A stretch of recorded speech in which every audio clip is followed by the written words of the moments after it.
తీసుకోండి పెట్టింగ్ ఇప్పుడే పెట్టేస్తా లేదు ఇడే పెడతాగా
అత్యంత క్రూరంగా హత్య చేసి మానభంగం చేసి హత్య చేసిన ఘటన సందర్భంగా ఈరోజు దేశమంతా యువత మేల్కోవాలి.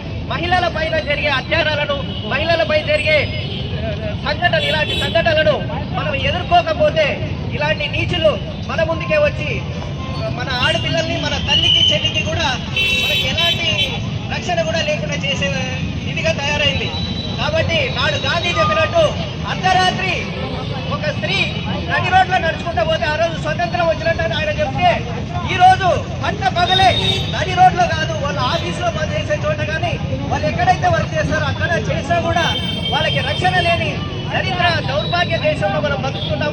ఇలాంటి నీచుల్ని ప్రేరేపించే వాళ్ళని కానీ అలాగే వాళ్ళని రక్షించే నీచ రాజకీయాలకి మనం సర్ది చెప్పకపోతే మన తల్లిని, మన చెల్లిని, మన బిడ్డను కూడా కాపాడుకోలేని దౌర్భాగ్య స్థితిలో పోతాము.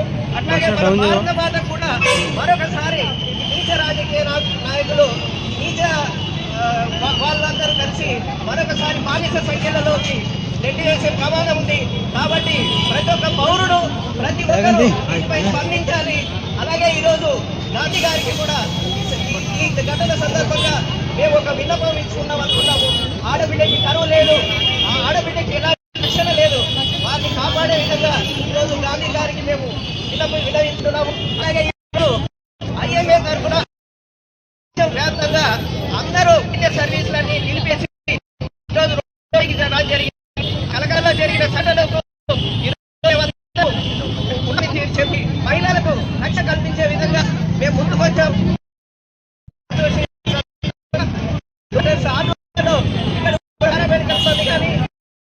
అసోసియేషన్ వాళ్ళు కానీ పాల్గొని ధన్యవాదాలు తెలియజేసుకుంటూ ఈ అవకాశం మీ అందరికీ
రకం లోపల